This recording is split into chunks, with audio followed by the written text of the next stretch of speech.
just a second. Okay, good afternoon, everybody. This is Dr. Butler, and we are going to be presenting the AIM game for the spring 2017 term. So the plan for today is that we're just going to go through everybody's really quickly. They're all supposed to be less than 5 minutes. I have my phone here to time everybody's with. And then we'll do each person, and then what we'll do is we'll go through just step by step. We'll start with the aim, the title, go through the whole business. Really want to work on your measures and make sure you've got those down. So if you have questions, problems, please be looking at everybody else's, because they're going to give you real clues as to how you do this. Let's see what else I wanted to say to you. Relax. You're not graded on how perfect you are, but how much you participate, helping other people. And then, of course, working on those measures is what we're really looking at today. Your aim has to be really focused. Your aim has to be not so much focused, that was the wrong word. Your aim has to be true, your true north, where you're trying to go. Because if you don't have that really where you want it, everything else is going to be kind of floundering around. So I'm going to ask you to really, we're going to look at aims very closely, because again, that is kind of our GPS. If we don't have that set correctly, and no matter what side roads we take to get there, it's going to be a little confusing. And then your ramps are each of your ways that's going to get there. All right, so without further ado, who would like to go first? I can go first. And when you say I can go first, unless I'm looking at you and seeing your lips, I don't. Was that Jeanne? Yeah, this is Jeanne. All right, Jeanne. A little positive energy there, Jeanne. You're going to do fine. Okay.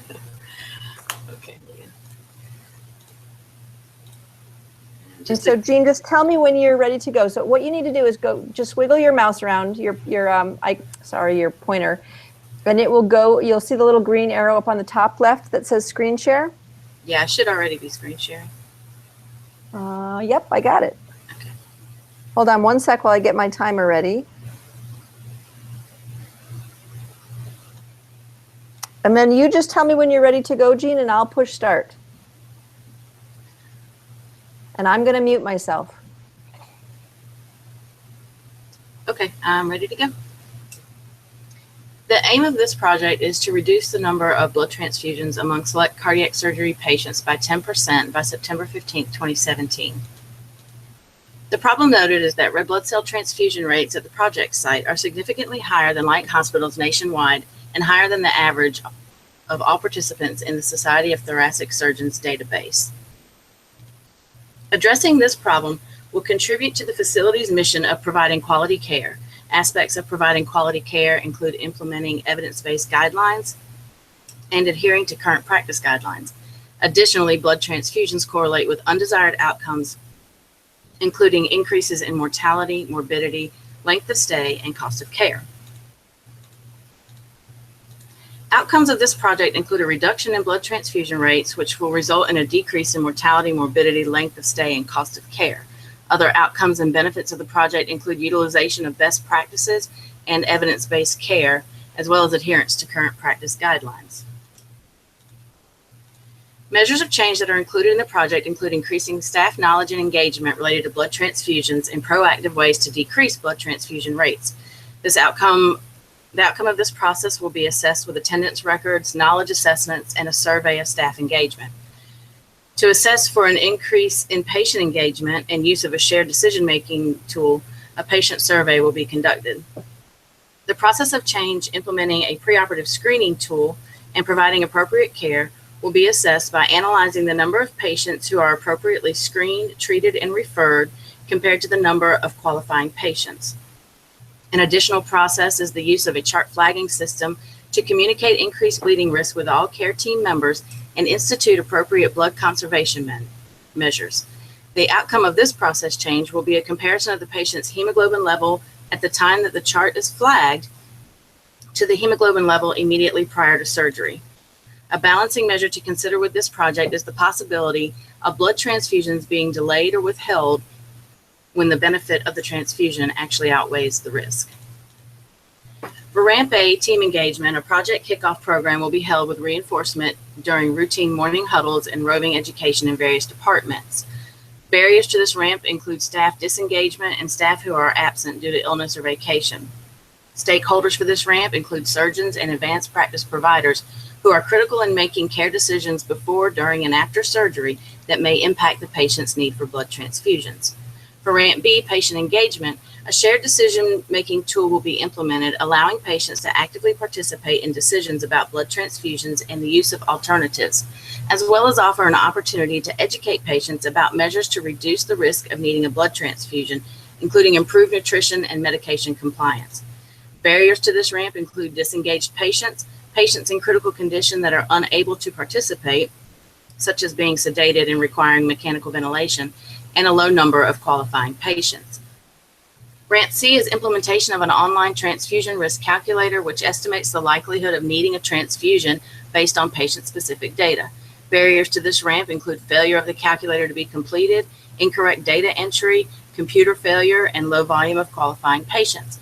Primary stakeholders for this ramp are the surgeons and advanced practice providers that will be completing the online tool and initiating interventions deemed appropriate based upon the calculated risk. Ramp D is implementation of a chart flagging system to identify the patient as having a high risk of requiring transfusion and communicate the risk to all care team members. Barriers to this ramp include flags not being utilized properly, flags not staying in or on the charts, and care team members not initiating blood conservation measures because they are unaware of the purpose of the flag. Stakeholders for this ramp include most of the care team, surgeons, advanced practice providers, the blood conservation coordinator, nursing staff, anesthesia staff, and the perfusionists in the operating room.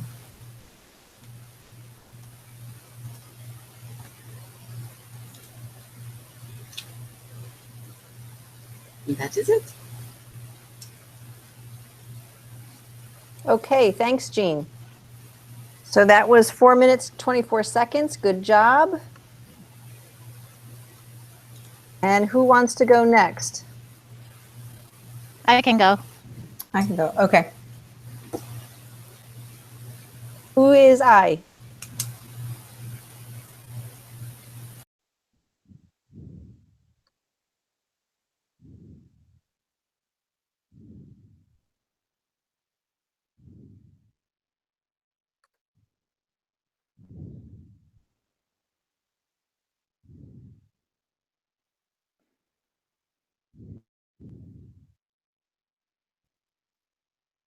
Can you guys still hear me? Now I can hear you. Okay. Because I can't hear anything. I got nothing. Can you hear me? Yep. It did something blocked out. I'm not sure what happened. Okay, you tell me. Oh, let me reset my phone. Hold on. You tell me when you're ready to go. I'm ready. You need to just click over here on slideshow and start from the beginning. Then you'll get rid of your other slides on the side.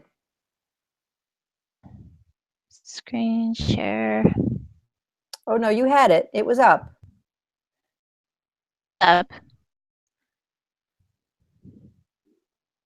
So pull up your slides again. Do you see it now? Nope. You need to be looking at your slides.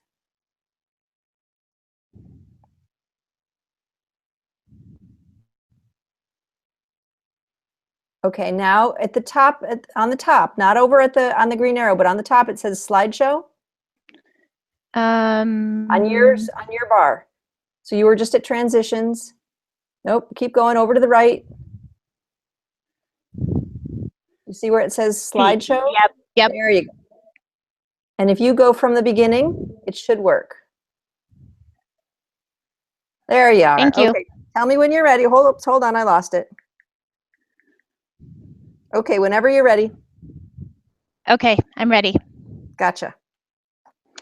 All right, my aim statement today is by September 15th, 2017, Bozeman OBGYN, my practice, will increase effective perinatal mood disorder screening and treatment by 75%. The problem is 1 in 7 women suffer from a perinatal mood disorder. Women that screen positive go untreated.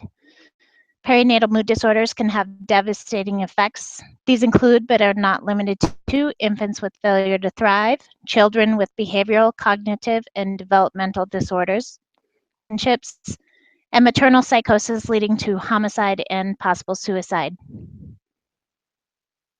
Is, in my practice, antenatal screening being done, and ACOG states that all women should be screened at least once during the antenatal period during pregnancy and period. They don't say so many times. The Alliance for Innovation on Maternal Health states that screening should be done during pregnancy and postpartum frequently. Plan for referral, treatment, and follow-up on positive screens, and every woman and their support on signs and symptoms. My practice has no antenatal screening. Only 75% of women are being screened postpartum. Percent of positive screens, positive screens have a plan documented. There's no education during pregnancy, and there's no system for referral, treatment, or follow-up. Outcomes. The staff involvement will increase job satisfaction. This frequent screening, which will increase diagnosis of mood disorders. Patients and families will understand the signs and symptoms of perinatal mood disorders and engage in forming a plan of care. This will cause increased understanding and acknowledgement of mood disorder symptoms. There will be a system for referral, treatment, and follow-up, causing an increased effective treatment. These are my ramps. Ramp A will be staff in service. There will be where all of the staff, including doctors, will be in service on and how to treat. There will be weekly rounds. Be the number of staff engaged in rounds and competition over the total number of staff, and my outcome will be team will demonstrate a 50% increase in screening, education, and referral within 60 days. Education at 12 weeks on perinatal mood disorders will occur at their visit, and all positive screens will receive the depression treatment worksheet. The process measure will be number of patients with depression treatment over the total number of positive screens. Outcome will be 100% of all positive screens will receive this worksheet. C, the EPDS will be given at 8 and 32 weeks antenatally and 2 and 6 weeks postpartum. Will be the number of patients that are screened at these intervals over the total number of patients that should have been screened. There will be a 50% increase of patients screened at these intervals by 60 days. Ramp D, the referral treatment folder will be given to all positive screens. Screens will be placed into a caseload and have weekly follow-ups to determine their engagement in their plan of care. Will be the number of patients engaged in their plan of care at the follow-up phone call over the total number of patients with a positive screen. Will be 50% increase in patients that screen positive that are engaged in their plan of care. My balance measure will be that the staff does not perceive a significant workload increase measured by SurveyMonkey. Stakeholders in this plan, Dr. Amy Corton is my mentor, Linda Bryson, RN, is a sponsor, Dr. Sam Sleddy, practice manager, Diana Jellis, my faculty advisor, all staff, and all OB patients. The barriers that I foresee are a feeling of increased workload. Staff and physicians will have cultural and emotional barriers to discuss perinatal mood disorders, a lapse in memory to the process change, or patients' cultural or emotional barriers. And that is my presentation. Okay, 4:55. Good job. Let's see here. Hold on, let me get down here. And you can, whoever wants to get their stuff ready next, I'm just finishing my notes here. Okay, I'll go next.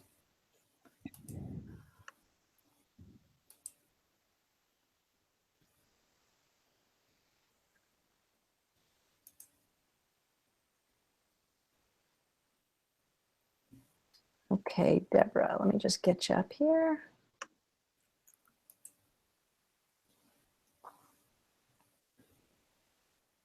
All right. Whenever you're ready. Can you see? Can everybody see that? I can. Okay. All right. So I'm going to go ahead and start. So I'm Deb Wainwright, and my project is improving appropriate screening and management of patients with female sexual dysfunction, a patient-centered approach at a national hormone center.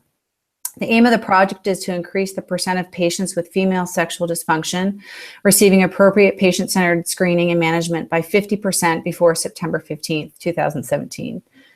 The incidence and prevalence of female sexual dysfunction, or FSD, in the U.S. is 40 to 43%, and 22.8% of patients were distressed by it. 94% of women believe sexual enjoyment is part of their quality of life, regardless of age.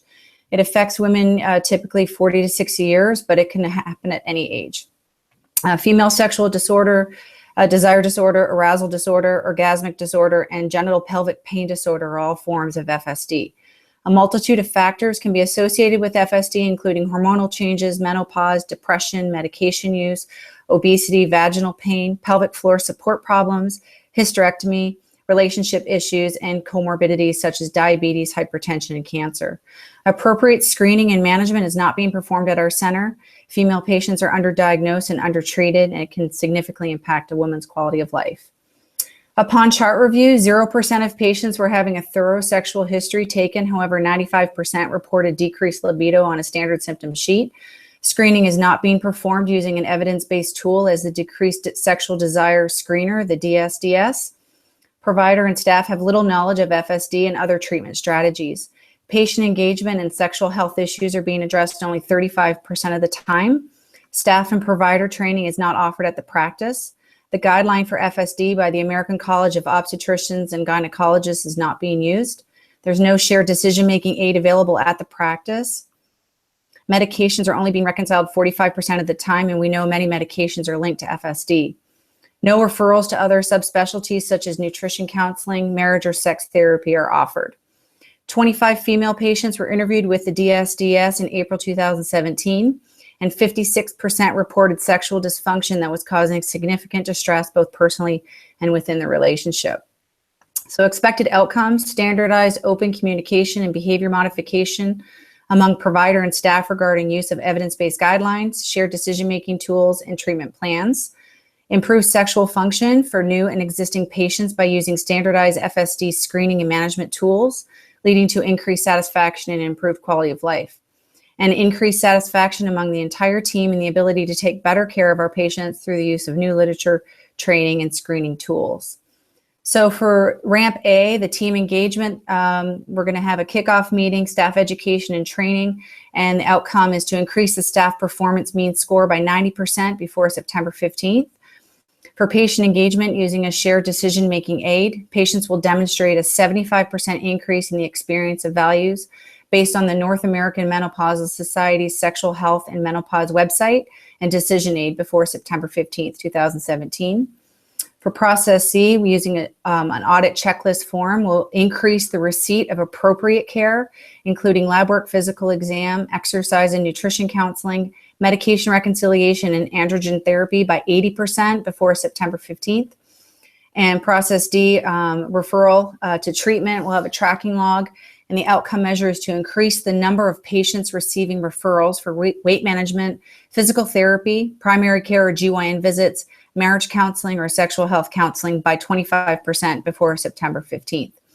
And balancing measure is going to be patient satisfaction, and the outcome is to have patients have a positive experience and that they are satisfied with the service provided. So the initial change with this team engagement, a staff kickoff meeting with a luncheon. For patient engagement, we'll use the DSDS screener. We'll use that initially right out of the gate. We'll use the NAM Sexual Health and Menopause online website and handout. For process change, we'll use the FSD screening for all patients checking into their appointment.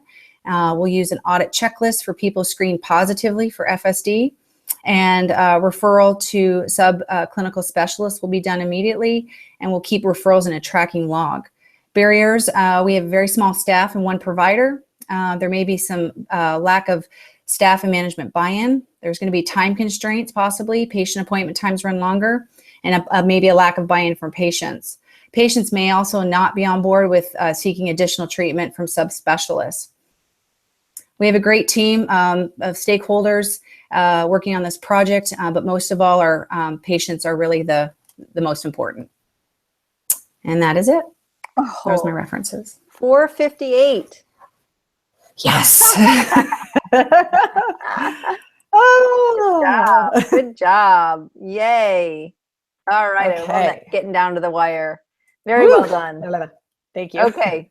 Who's next? I guess I can go. All right, Michele. I don't know how to do this. So if you take your mouse and just scroll around the front, you'll see that little green arrow up in the top left. When you hover over it, it says screen share. Yep, click on that. And then you want entire screen. Perfect. Yep. And let me get myself ready. You tell me when you're ready to go. How do I click through it before I start? You should have an up and down button. I don't see one. On your computer? Just on the computer, the little up and down arrows. I'm okay. See if that works. Yep. Like this? Like scrolling? Yep. Okay. Yep. Now come back. There you go. Okay, I'm ready. Okay, go ahead. So the title of my project is Increasing Patient-Centered Care in an Outpatient Obstetrics Clinic to Increase Patient Satisfaction in Feeling Prepared for Birth. My aim is to increase patient satisfaction in feeling prepared for birth by 100% for patients 28 weeks or greater by 4 September 2017. The problem is the national cesarean section rate is increasing. It was shown to increase by 50% in just a 10-year time frame. There is a current national initiative by a multidisciplinary group, including ACOG, AWAN, ACNM, the Society for Maternal Fetal Medicine, to decrease the primary cesarean section rate. They chose that population just because it had the greatest, shown to have the greatest advantage of decreasing the cesarean section rate in the nation.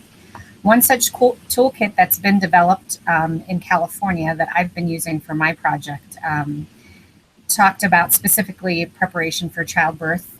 Evidence shows that we need to be providing anticipatory guidance for childbirth preparation in the prenatal period and educating women and families on supportive care.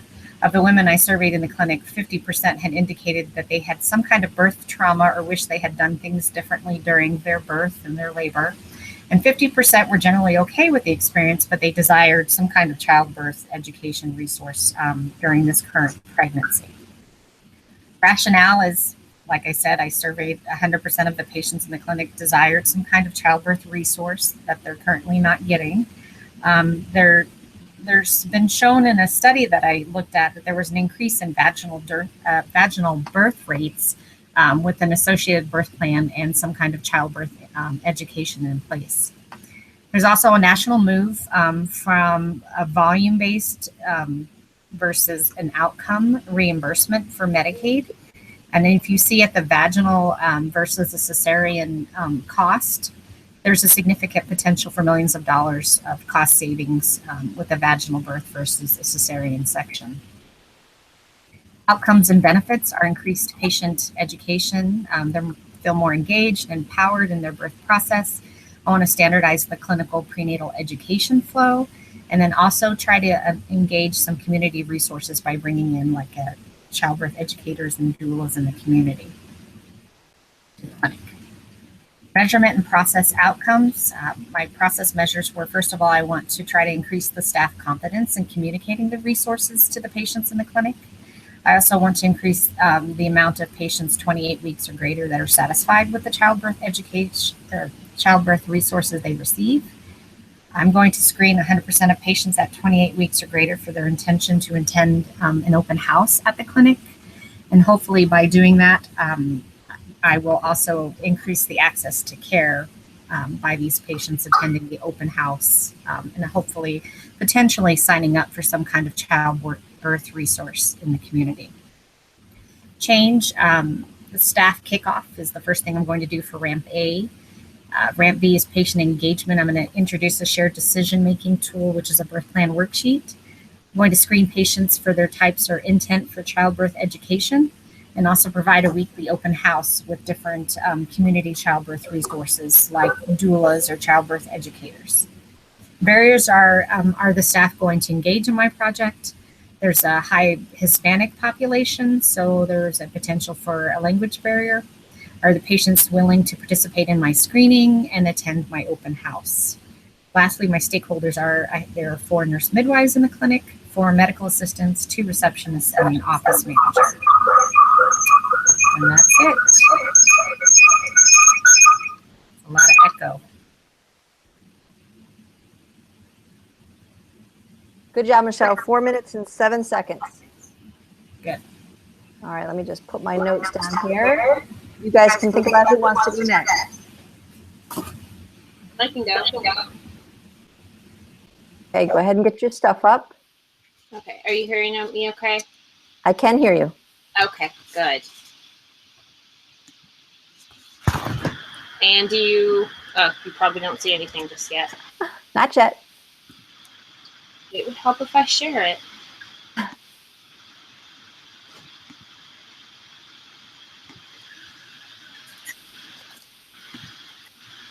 Okay, can you see it? Yes. Elaine, you just tell me when you're ready and I will mute myself. I am ready. All set, go. All right. This project is a piece of the puzzle. Parents completed screening of pediatric primary care for timely identification of autism. The screening tool I plan to implement is the MCHAT-R, or the Modified Checklist for Autism in Toddlers Revised. It's completed by the parent or caregiver in response to developmental or behavioral milestones met by the child. Parents or caregivers will complete the MCHAT-R for 50% of 18 and 24 or 30-month-old children prior to the well child visits before September 15, 2017.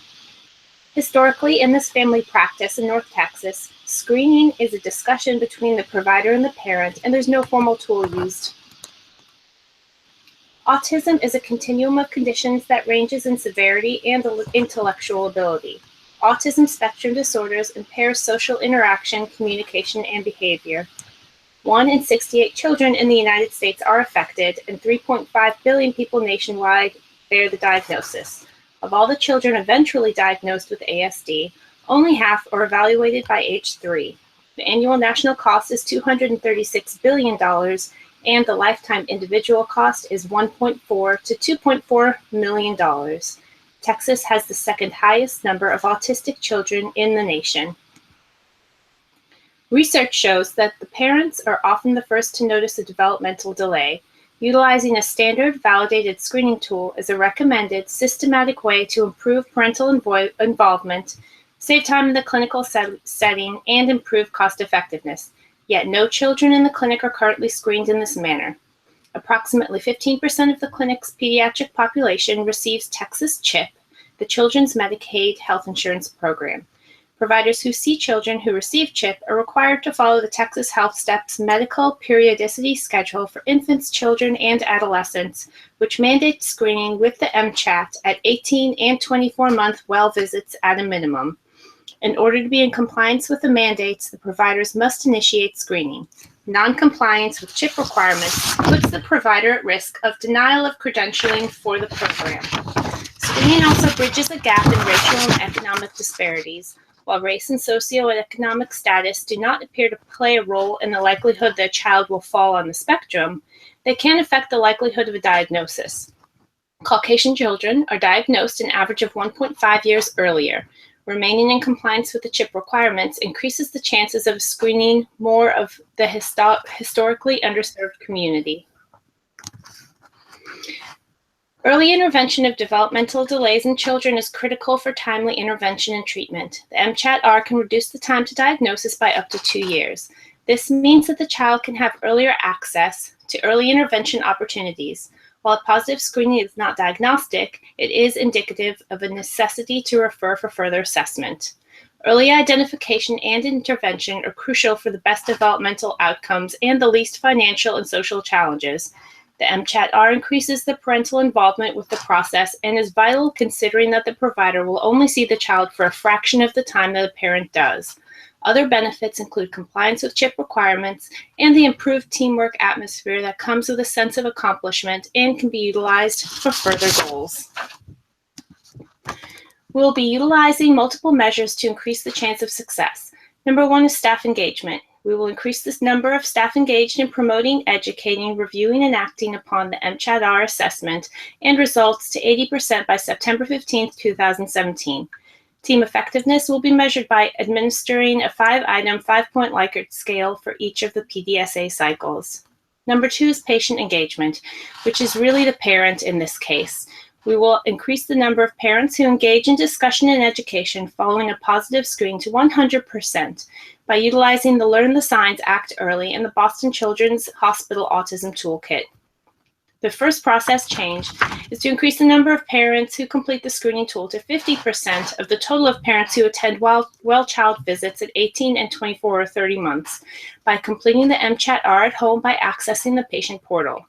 Our second process change is to increase the number of parents who seek early intervention to 80% of those who screen positive by referring 100% of those who screen positive by September 15th, 2017. The balancing measure. At this project plan utilizes the internet. We will expect technological difficulties such as patient portal access to be an issue. The aim is to ensure that all patients know how to access the patient portal so that the goal of 50% completion of the screening tool can be achieved. The staff engagement ramp will include a kickoff luncheon with a toolkit, introduction, and viewing of Amazing Things Happen video. Patient engagement will include Learn the Signs, Act Early discussion. Process change 1 will be the home completion of the screening, and process change 2 will involve implementation of the toolkit for high-risk referrals. Barriers include EHR access, funding, as there is no money for the project, a new employee who is still learning the ropes, and parent participation. Key stakeholders include 2 advanced family practice nurse practitioners, the receptionist, the office manager, the faculty advisor, and of course, parents and patients. And that's it.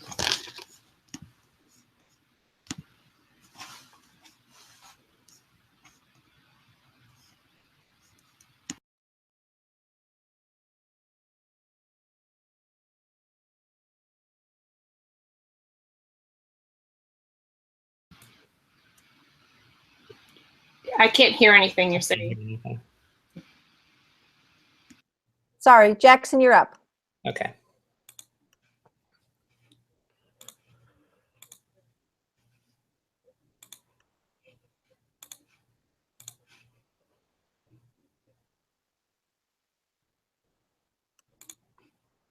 Can you see and hear me?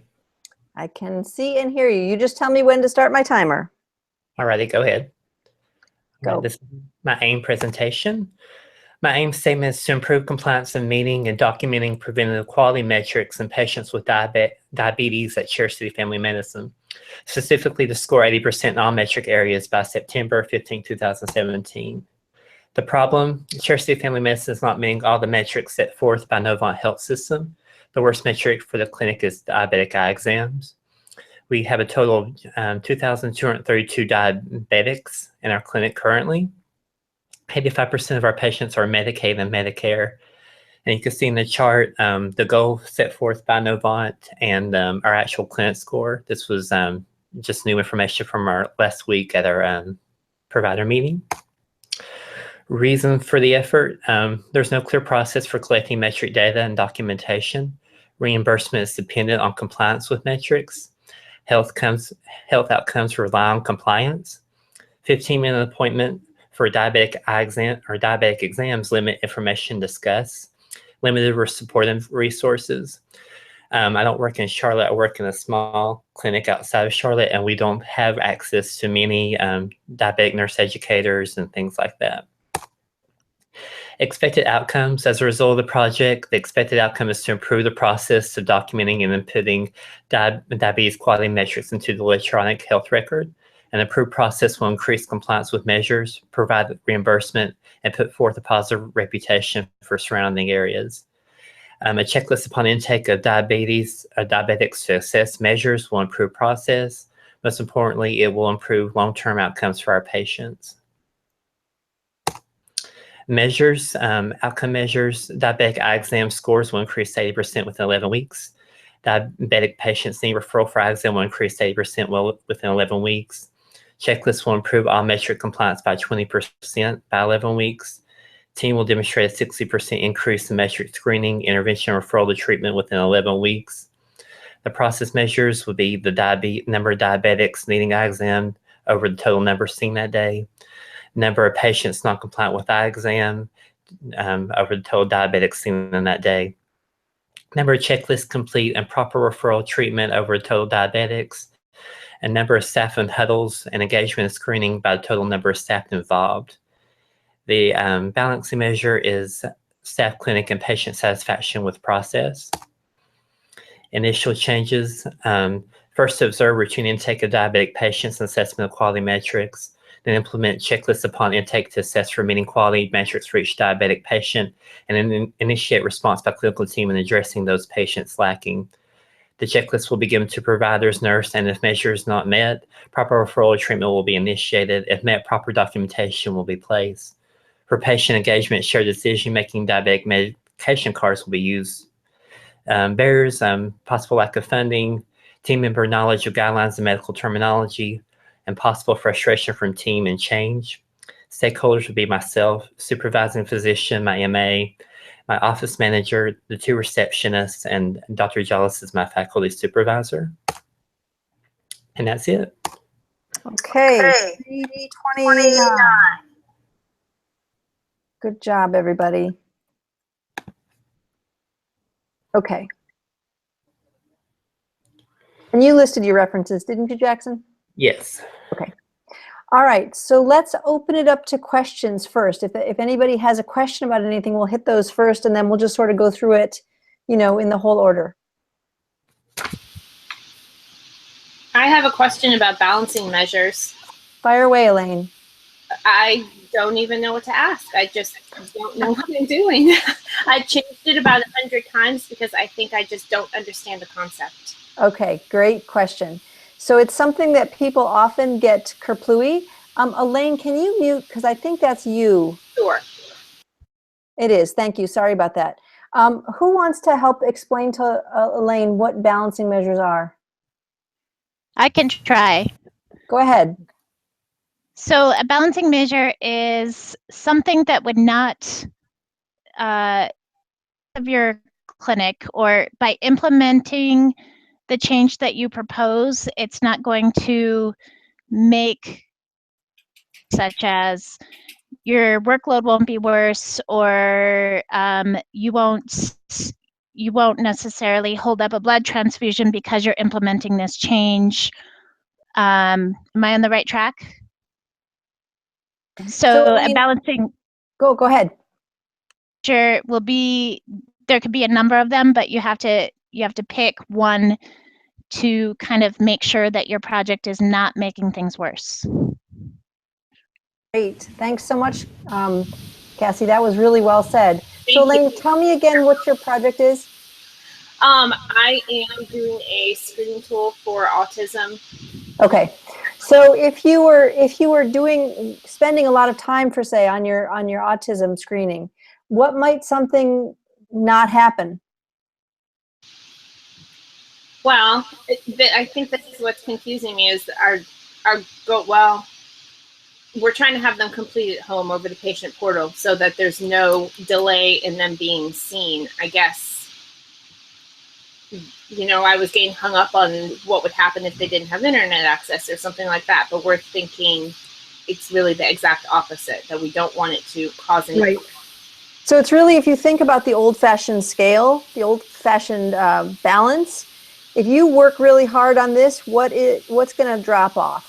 Right. So it's at the very least, it could be, there's 2 issues with time. Every one of you is going to be spending free time working on this. So it's free.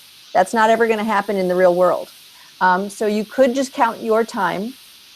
And the other thing is, even though you're having them do it at home, they're still going to have to discuss it And so that might be an issue there. But if you can't come up with anything else that's going to go kerplooey because you're doing this, it could be just, it also could be upsetting the patients, that could be a balance. They may not want to look there, right? So you always have to think about those things as well, the parents most likely.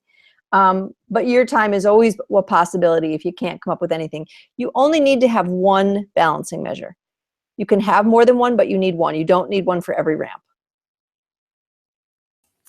So just having the one balancing measure, what happens if something else gets in the way? So my balancing measure is patient satisfaction, that they're not feeling, by me implementing this, they may, I don't know, it's just, they may not be as happy, or they may be happy, but then I could also have my staff be feeling, oh, this is extra work. I'm not really enjoying all of this. And so now my balancing measure is patient satisfaction, but I'm having now issues with my staff.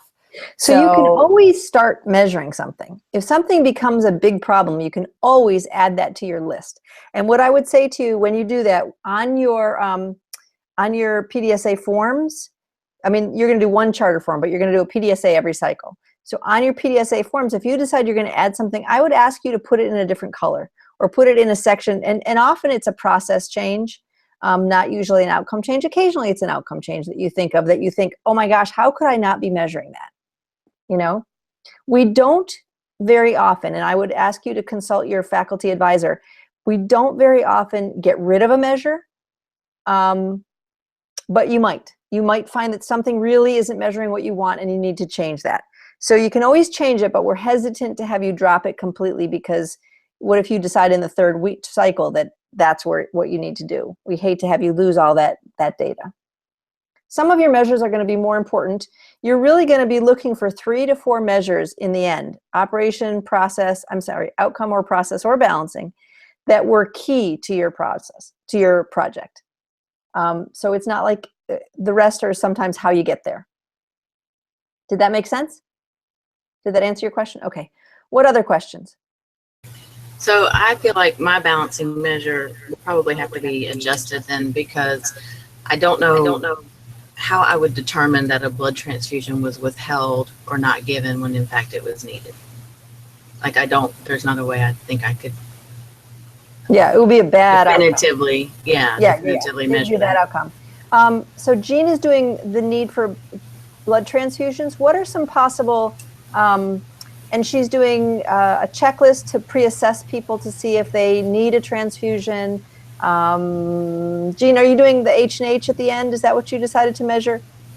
Yeah, because the screening tool actually you have to enter a hematocrit or hemoglobin value on it, and a difference of 3 points makes a significant difference in your risk of needing a transfusion. Okay, so what could be a balancing measure for Jeanne?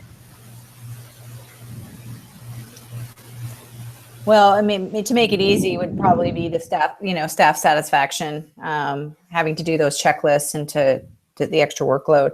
I can't really think of anything that jumps right out, but that one may work well. What about delay?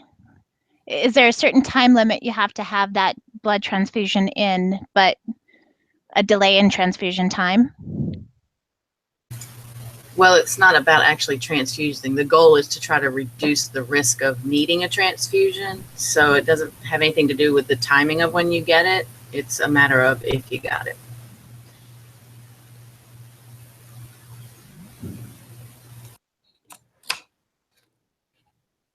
But I think the staff satisfaction probably is this more simple route to go. I guess a bad outcome when you're educating patients is they opt not to have surgery or opt to refuse blood, because part of the education will be letting them know that, yes, you might need blood, but there are risks associated with getting a blood transfusion. And I don't want to talk anybody out of one. So, but that's something bad that could happen. Yeah. So increase in refusal. The other thing you could think about, Jeanne, and I put this to all of you, is to think about going to your team And don't feel like you have to come up with all these yourself. What is a bad outcome that could happen if we are successful in this? Throw that out to them as well. Some of these are a little harder to come up with a bad outcome, and I think, Jeanne, you might be right. Refusal rate, not getting the, I mean, you're talking about blood draws and IV fluids, so not getting the necessary, or even if they're trying to do it with the small collection, maybe not having accurate, so they have to do it again. I don't know. I'm just pulling at straws here. Yeah, I think that would be like hard to determine too. But what if, if I'm going to measure the hemoglobin from the time the chart is flagged to the time the patient goes to surgery, if instead of going up, it actually goes down? I think that would be a great one. Then something didn't go right. I think you're right. I think that would be a good one. Okay, any other questions before we start at the beginning? These are great questions. Okay, let's just look at some aims. So your aim has to say for whom, by when, how much. You all did really, really well on that. Elaine, my question for you is, you have the MCHAT in your aim. Tell me again what the MCHAT is. It's a tool, it measures... it's the screen. Okay. It's a 20-point screening tool that assesses whether or not a child's at high risk for, being considered to have autistic. It's, okay. They need a screening tool afterwards. Okay. So one thing that I'm going to throw out there to everybody, your aim should be two things. It should be a big bow. So it should be something, if you're doing a screening and an intervention and a referral, it's the big bow. What happens if we do all these things? Sometimes we measure our aim separately and you have a run chart for your aim statement. Sometimes we don't. That's the first thing. And the second thing is, I think that, oh shoot, I just lost it. I think that if you are talking about your aim is to actually do, oh, I know what it is. We never want to just say that our aim is to screen people. We want to say that our aim is to screen and refer, or screen and treat, or screen and appropriately manage, or whatever it is. You don't want to say just screen, because we never want to screen somebody for autism and say, there you go. You want to be able to pass that wherever that needs to go. If you're doing a screening test, how many of you are doing a kind of a screening on most people? 1, 2, 3, 4. So you're probably doing what's called an SBIRT. Are you all familiar with that term? Yeah. Yes, yes, yes. Okay. Screening, brief intervention, referral, and treatment. And then the other thing that I'm going to throw out there, since I've just finished reading final papers, please, on everything you do, change your process ramps, not process 1 and process 2 or process 1 and other. Please put whatever they are right now. I have final papers with showing me process 1 and other. And I thought, oh my God, I'm going to have to kill somebody. So just right now, change what your processes are on your ramps to just say what they are. Okay, sorry, I had to throw that out there. Pet peeve. Okay, so the aims in general were really good. So Elaine, I might think about that and just see if you want to include, make it a little bigger scope. The other thing, if your aim is actually one of your outcome measures, you might not be having a big enough picture. So if your aim is to screen everybody and your outcome C is screening everybody, then you're double dipping. Okay, so aims were generally pretty good. For whom, by when, how much. All of you had that. You all were pretty concise. You didn't have a lot of blada, blada, blada, which is great. So all the aims I felt were really quite good. All right, questions with aims. Okay, how about the problem? So what I'd like to do is I'd like you to have all of your presentations up on your desktop, because I would like to go and ask some of the people that did a really nice job to pull theirs up so that everybody can see an example of a really good one. Does that work with everybody? I'm not going to put anybody on the spot if you don't want to, and I'm happy to have us all look at, what I'd really like is all to have us look at ones that you feel you're questionable or you're struggling with that section. This is your time for help. So please, please, please do not be shy. So let's see, problem. I have an exclamation by Elaine. Elaine, could you pull up your problem for us?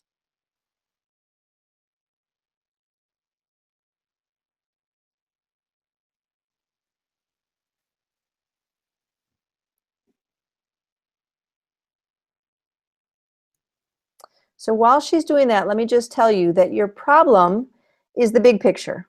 It's the big picture that says nationally, these are all issues. You can have some lit review. You need some shock value in there, whether it's shock of patient outcomes or shock of money, something that says to all of us, get up off your chair and we need to do this. This is a big issue. So let's look at Elaine's.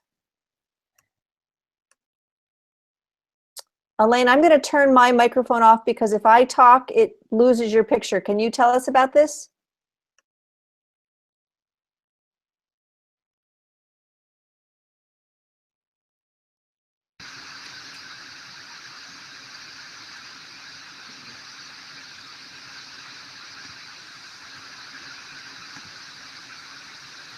Okay, so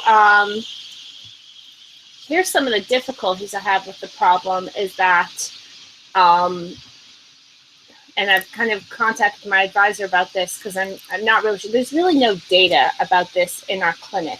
Screening is like it's just a conversation that they have. The kid comes into the room, the provider sits down and says, oh, are they doing this? Are they doing that? And it's great, but it's not formal and it doesn't really give us any kind of standard kind of outcome.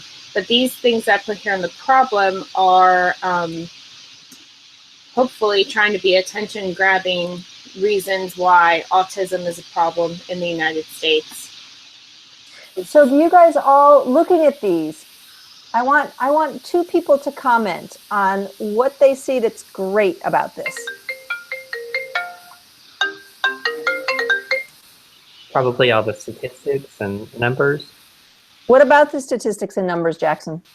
It draws you in to see that's a huge problem.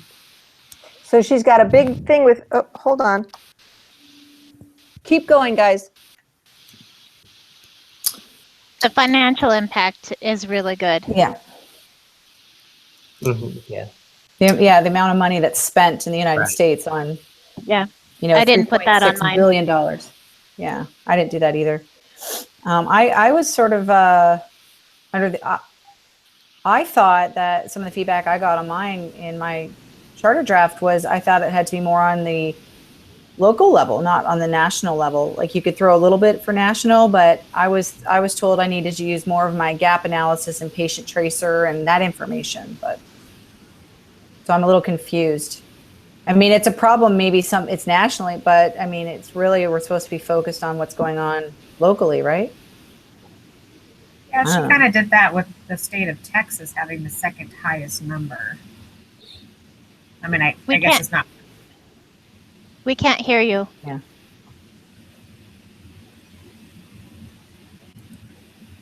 Who's me? Can you hear me now? Me or?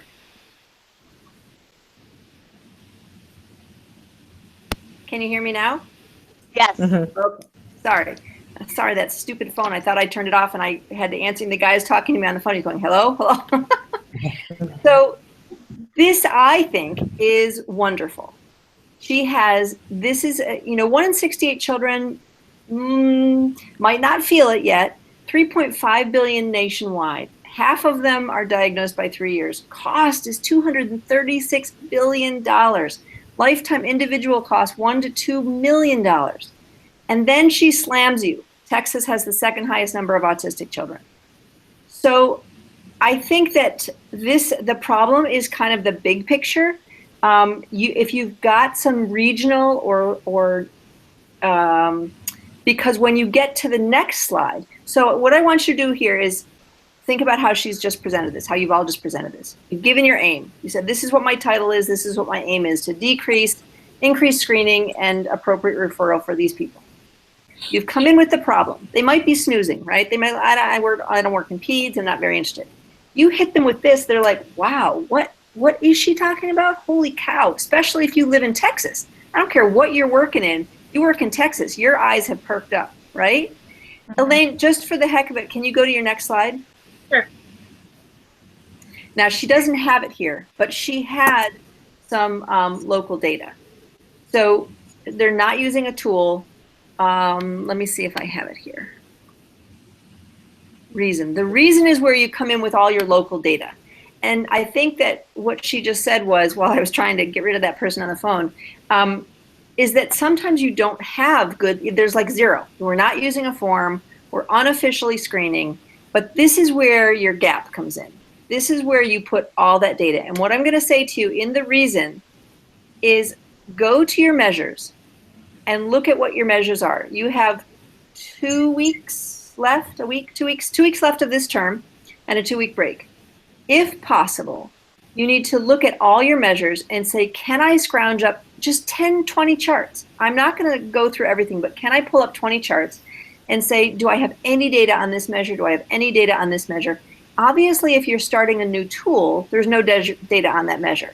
However, if you're screening for depression, they may not be using a PHQ-9, but they may be noting in the notes, in the problems, somewhere in the diagnosis code, somewhere they may be noting that that person has depression. So you have to, and this is one of the pieces that you're really going to look at. How hard is it to go through and find these metrics if they're all over the place? If you're not using a standardized form and a standardized place to document. That's a big hint for all of you, okay? So it is important. This is where your reason goes. This is your local data. And if you look on the rubric, what it says on the rubric is chart audit, stats, data, gap analysis, patient tracer, fishbone. That's what it says on your rubric. This is where that goes. It doesn't mean that there can't be a slight overlap in both places. You know, she's got recommended by the AAP, Texas Health Steps, all good data, but the bulk of this should be what you're found. And if that's 0, you put 0. I doubt that it's 0. They're screening for something. They're probably screening a certain amount of time for X, Y, and Z, but maybe 0 for, you know what I mean? So you have to look at how you're gathering your data for your baseline and say, they may not be particularly pulling out the piece, but if this is part of, I think you said, Elaine, that this is part of a broader picture that they're supposed to be screening for? Yes. Yeah. Yes, it's mandatory. They're not in compliance if they don't do it. Right. So if they're screening for other things, height and weight, dentition, whatever it is they're screening for, you could pull up some of those pieces. And so you're showing screening, and this is part of the whole thing, but you're focusing in on this one part and they're not doing this. It's 0. Right. Does that make sense? Yes. Okay. Thank you, Elaine, for sharing that. You can take it off screen share, but don't go away. I'm not going. Deborah, can we see your problem? Your problem and then your reason, please. Thanks, Elaine.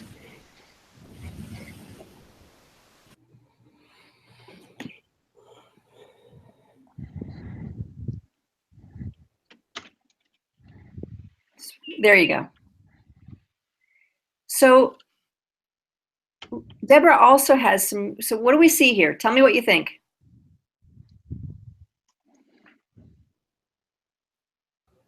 Statistics. There's statistics. This is a course in data, right? Mm-hmm. Pound that into your head. This is a course in data. And does it sound important to you if I say there's a lot of women that are affected with this? Or if I say the incidence and prevalence of FSD is 40% and 22% are distressed by it? Right. I don't even have to go any further. I don't have to ramble on. I don't have to, concise. Bam, she nailed it. The other thing that you could do here is women between the ages of 40 and 60 years are most affected. So you could, for another number here, pull up the actual number of women in the United States. So if we say women between the ages of 40 and 60 are most affected, how many women are there that are 40 to 60? And what is 40% of that number? Just to give you, that's how you're starting to not just find the data, spit it back out, but you're starting to say, ooh, let me see how I could analyze this. And what does this mean? What is that number? because that's going to get us off our seat. Because this is a little bit harder one, unless you're in a specific site, probably a little harder to get some data on, but you are in a specific site. So she gives some generalities there, which is good, kind of draws us in. And then, and she's lucky because female sexual disorder, you know, everybody perks up to those sort of things. It's just the nature of the topic. And so now her problem. Let's take a look at this. So this should be her, I'm sorry, the reason, and this is her local.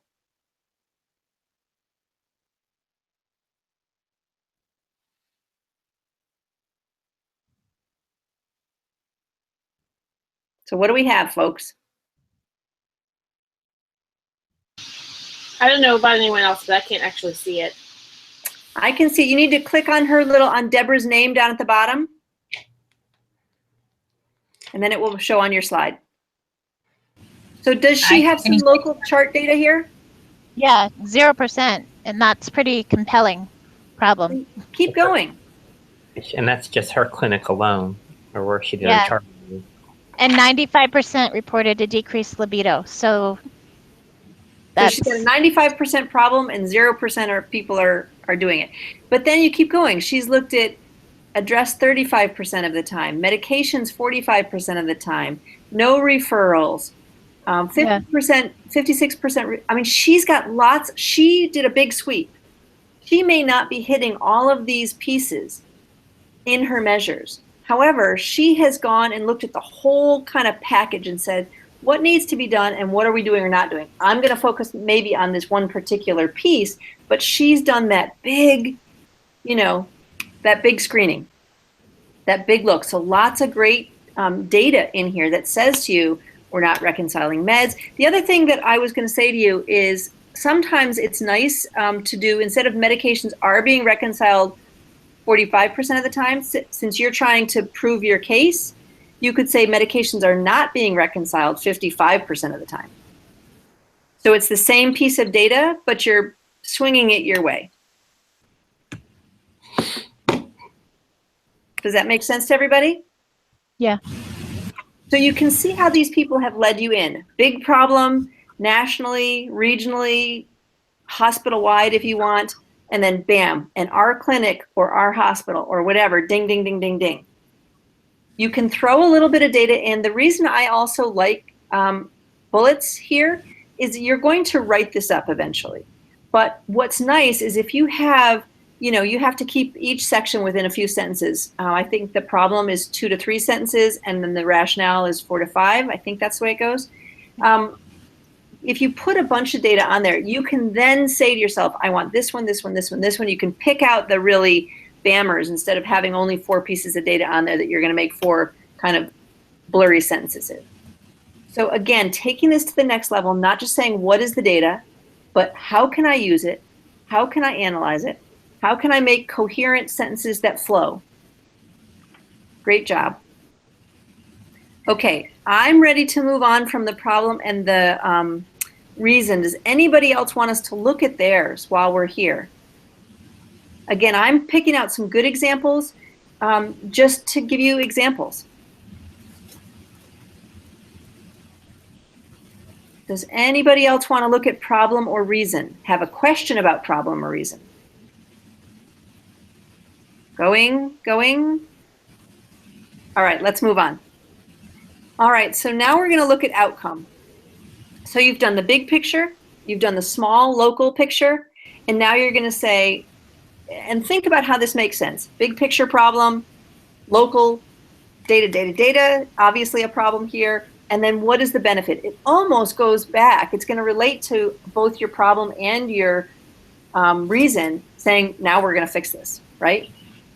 So who wants to share their outcomes? You all did a super job on your outcomes.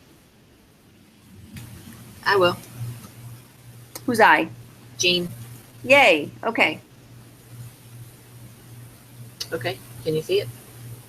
I can. Okay. So what do we have to say to Jeanne?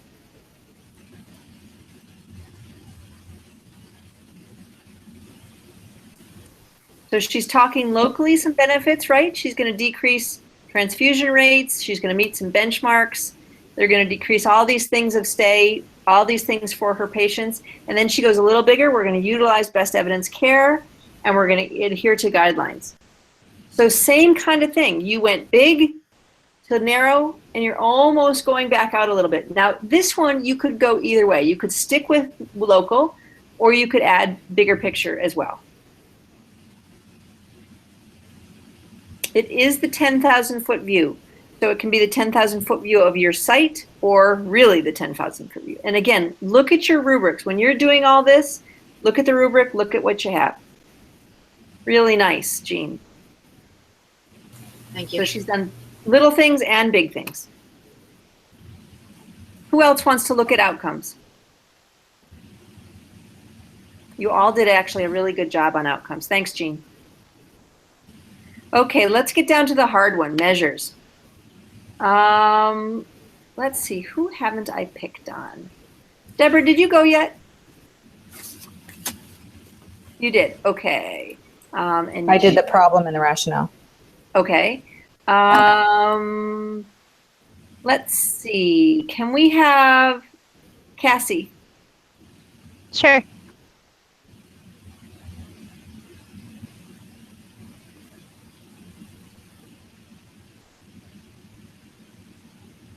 One of the things I want to share with you when you present, almost all of you in your measures had, on that measures worksheet, it had the tests of change. And then in the next slide, you went over and talked about the tests of change again. You can combine those. You know, you could have taken it off one, you don't have to discuss it.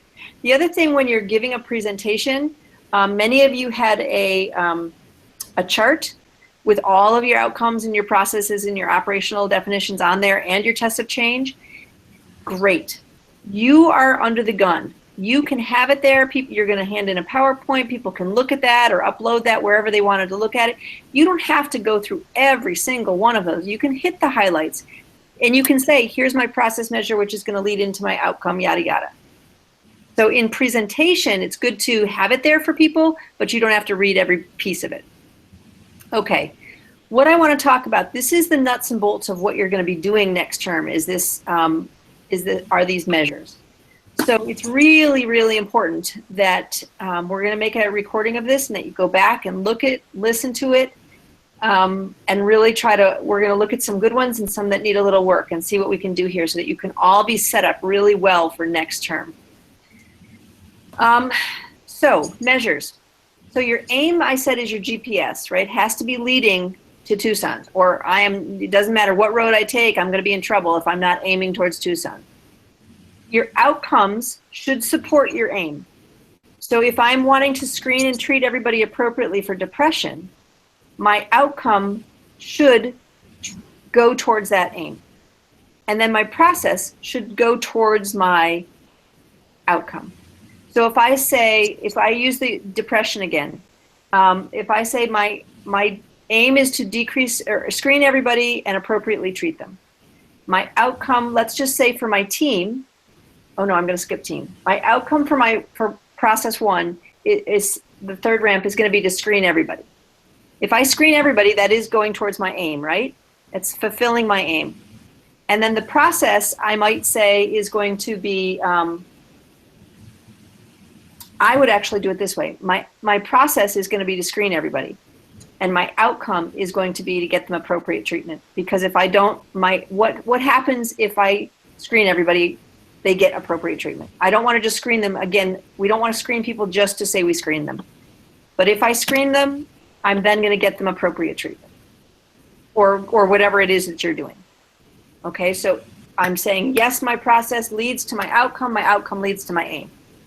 I can measure. Then we have to talk about your next check and balances. So that's your first checks and balance. Your second checks and balances is when you write under each one. So some of you confused what are my process measures. You actually had operational definitions there. What does the operational definition mean? How do you come up with that? Anybody? Isn't that what you're going to measure and evaluate? Yep. So it's actually how you measure it, right? How you measure it. Mm-hmm. So somebody shout out, we've got one up here. Let's see. I can't read that. It's a little small. Tell me one of your operational definitions. Could you please? So on A, the number of staff engaged in rounds and competition over the total number of staff. Perfect. So that is, she's going to actually measure how many people are engaged and doing the competition over the total number she has. Now, that's an operational definition, right? Correct. What is her process?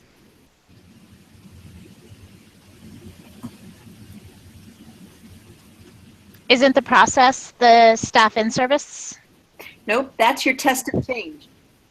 So that's this pile over here, test of change or your interventions, that's actually what you're going to do. You're going to have staff meetings, huddles, competitions, whatever.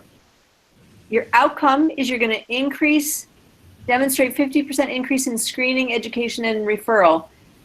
I think that's your aim. Is that your aim? I have to go back to my aim. For her outcome, would she want to increase the staff's, behavior or changing how they perform? So what you want to do is you want two things here. So here is a measure. She's put this measure. Team will demonstrate 50%, blah, blah, blah, in 60 days. It's actually 90 days. She has now operationalized something over here. And then she has what she's going to do here. So each outcome process, both have to have, we're going to do this percent by this much on this by this time. And then they each need an operational definition. They need to say number of staff engaged in blah, blah, blah over the total number of staff.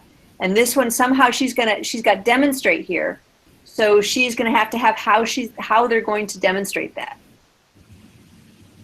So that's the first thing. You have to have a statement for each measure, and you also have to have an operational definition for each measure.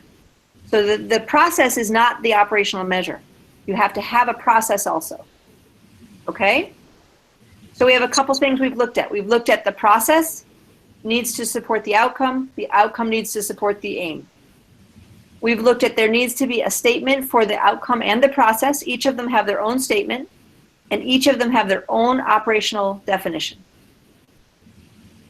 And then the last kicker is you want to check and make sure the operational definitions aren't the same. That this one isn't the same as this one. Your A isn't the same as your C, or your D isn't the same as your B. Because sometimes what we're doing is we're thinking, well, I'm going to do this. And you say it just like we could say that the lack was 45% or the benefit was 60%. You can look at it from both sides of the coin. You're all looking like I am completely crazy. Do you get what I'm saying? No, Michele doesn't. Michele, tell me what you don't understand. I have no sound. Can you hear me? Yeah. Okay. You can hear me now. I can. Okay. I'm still just confused between, I need a concrete example. Someone just to say to me, this isn't a process measure, this is an outcome, and this is an operational definition. Okay. How do you get to the outcome? What would the outcome for the team be? I think that Deborah had some good outcomes. Let's just think about this ideal team. We have the best team in the world.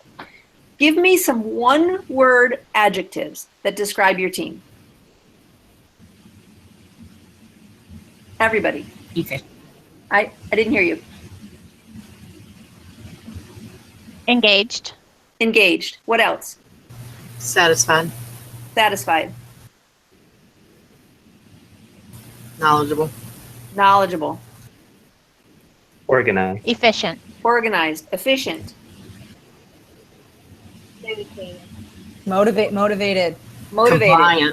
Compliant. Okay? Those are outcomes. That's what you want the end for your team to be. Now, I'm going to throw in a kicker, though. Some of you are working a little differently. And you're saying my team outcome is that they're going to do, if they're engaged and doing all those things, they're going to do whatever it is I want them to do. They're going to do the screening or they're going to do whatever. That is also perfectly acceptable. So if my process is my team participates in the meetings, they come all the time, they're engaged, they are doing the competitions, the outcome is they're going to do what I want, right? Is that correct? Right. And if they do what I want, they're going to do the screening form. Does that fulfill part of my aim? Yes. Yes. Yes. So you see how I'm asking those questions. So if we throw out the word measure, don't think about measures. You all know what you're trying to do. So Michelle's trying to decrease the C-section rate. And Jeanne is doing blood transfusions. Jackson's doing diabetes. Elaine, oh my God, what are you doing again? I don't know. Autism screening. Autism, right. Deborah, Female sexual dysfunction. female FSD. And then Cassie, what are you? Depression screening, postpartum depression screening. Okay. So think about your team and think about, you can go one of two ways. You can use one of those adjectives that we said. This is what my team's going to be. Then what do you need? You have your description. My team's going to be motivated, engaged, competent, knowledgeable. What do you need underneath that? A way to measure it. Thank you. Yes, you need to have a way to measurement. So sometimes that's hard for people. How do you find a measurement tool? What if I asked you, what's the weather in Tucson going to be today? What would you do? Look it up. Yeah. Where? Weather Channel app. The On? internet. You would go to your computer, you'd go to Google and you'd look it up, right? Or something, right? You'd use some app. So if you want a measurement tool that measures competence, that measures teamwork, I just came across another one today, that measures engagement, go to Google. There are many. I looked up a performance tool. There's I was doing that for my team, and because Dr. Jala said you can't measure knowledge, you know, it's got to be something that the staff is actually doing. So for me, that's like a behavior change or performance that they're actually doing the screening, so you can measure that.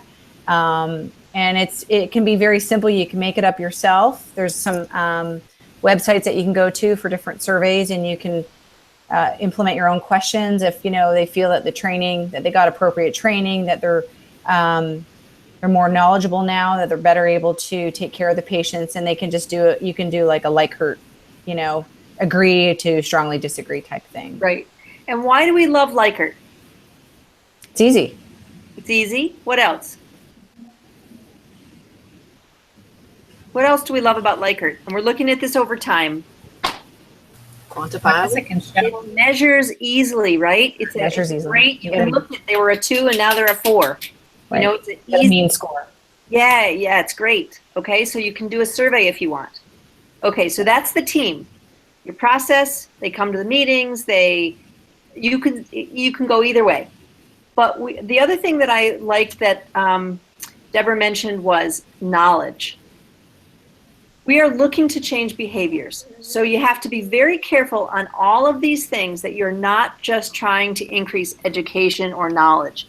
We're trying to change behaviors to make health outcomes better. That's always got to be our endpoint, okay? So what is the hierarchy of knowledge called?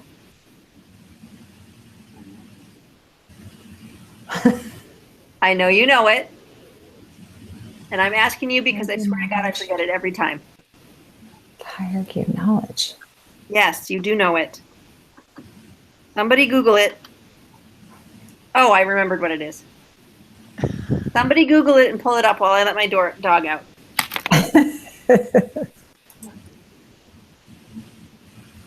Is it the Bloom's taxonomy that she's referring to? Yeah. Thank you. Can you pull it up for me? Sure. I've never heard of it. You have now. It's going to become your very good friend.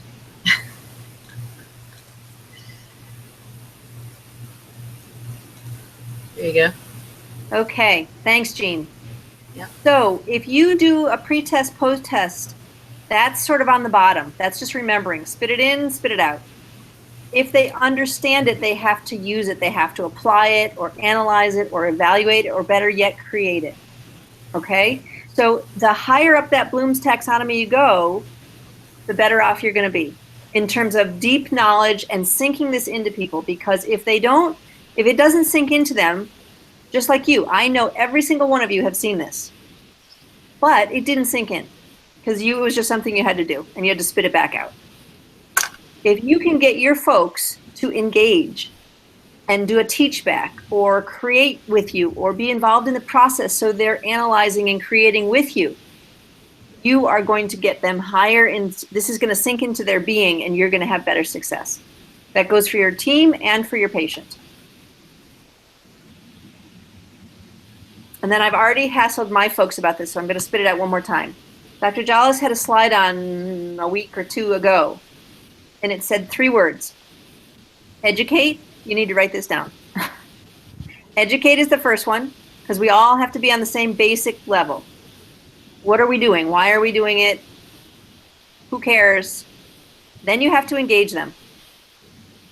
And if you can educate them and engage them, you will then empower them. And so you don't want to just educate people. You might get stuck there and that might be all you get, right? But your goal is to go further than that. And since most of your team is a relatively educated group, you're going to go further than that. So remember that education always has to be a part of it, but you want to go past that. That's when you're going to get your team really doing what you want. Thanks, Jeanne. You can take that off. Okay, so that's team. Yep. I have a quick question, Dr. Butler, about that. It has to be quick. So if say I use like a Survey Monkey or something to survey the providers to see if they feel more engaged, empowered, like they're making a bigger difference in patient care by doing any of this stuff. If I have a free text comment area and I don't know, let's just say they make a recommendation about changing the flagging system or something like that. It's not really quantifiable though, but that would demonstrate engagement. It's beautiful, Jeanne, because they're engaging. And then what you do is I would encourage all of you, no matter what surveys you have for whomever you have it, to always have one line that's, please make any comments you want, because that's going to bring richness. And each cycle, you're going to look at your team ramp and your patient ramp and whatever your processes are, implementing this tool or screening or whatever. And you're going to be plotting your data every couple days. And you're going to see if my run chart is going up, getting towards wherever my goal is. If it's going up, you might say, hey, it's going well. I need to push it a little further. I've only got 8 weeks, 4 cycles.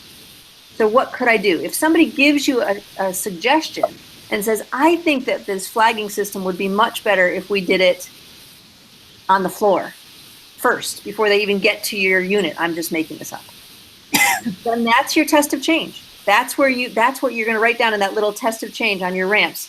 Oh, cycle 2. My team said to change when you might not be changing the tool. You might have an EPDS that you're just happy with. It's easy, quick, great. So you're not actually changing the tool, but in that ramp, you're tweaking when you give it, how you give it. You might be tweaking the tool. I don't know. So that would make that's the best right there, because then your team is driving what the tests of change are. Does that make sense? Okay. Anybody else on that?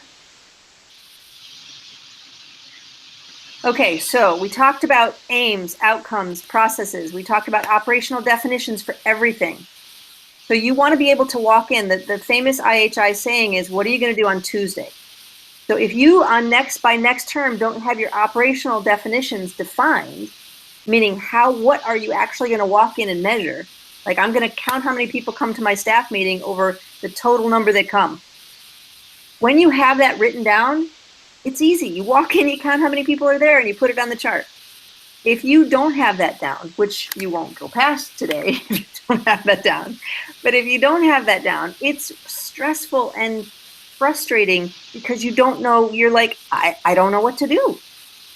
So when you go in by Tuesday, you want to know, we're going to have a team meeting. We're going to get the patients engaged with this shared decision-making tool. We're going to start pre-flagging our charts, and we're going to measure all our referrals. So you know exactly what you're doing. It doesn't mean that it's going to work well. It probably won't. That's okay. That's perfectly fine. That's why you're going to change and tweak things as you go. Okay, so patient, same kind of deal. Patients, I'm telling you, they are the key to your problem. And Elaine, I think I got it right.